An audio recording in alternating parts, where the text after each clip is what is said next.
KIKU TV presents The Wisdom of Hawaii's Elders, stories from our kupuna. I was born in San Francisco because my dad was in the Army Air Corps in World War II. When I was in the second grade, we moved to Indiana. My dad began to farm. My earliest memory of farm work was when I was 6. We were picking up bales of hay from the field, and Dad needed a tractor driver.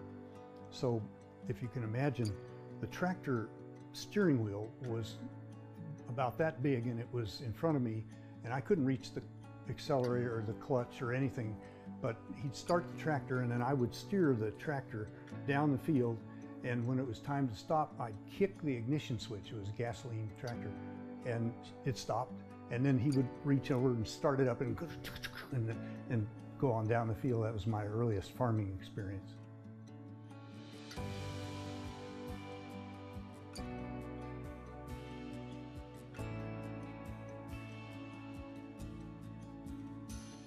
I was a fighter pilot, so I was what they called a Sandy Low, which was the leader of a group of up to 9 aircraft that went out to find survivors who ejected from aircraft typically, and they had to be found and picked up by helicopters in enemy territory.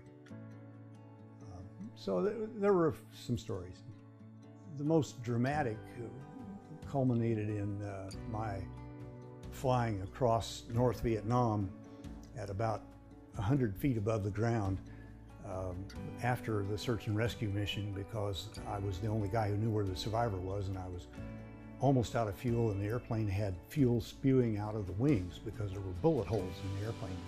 I had circled to find the survivor, and I flew out there, and I thought I was going to eject in the Gulf of Tonkin out on the east side of Hanoi, but a tanker very courageously came in. This is an Air Force tanker aircraft, and I was able to join up with him.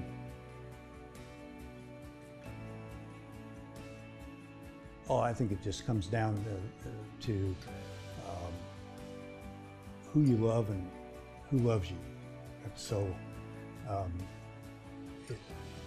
there are lots of experiences in life that are pleasant, but really the thing that's the most important is the people around you and the friends you make, and the family that you have. The Wisdom of Hawaii's Elders is sponsored by the Plaza Assisted Living. It feels like home.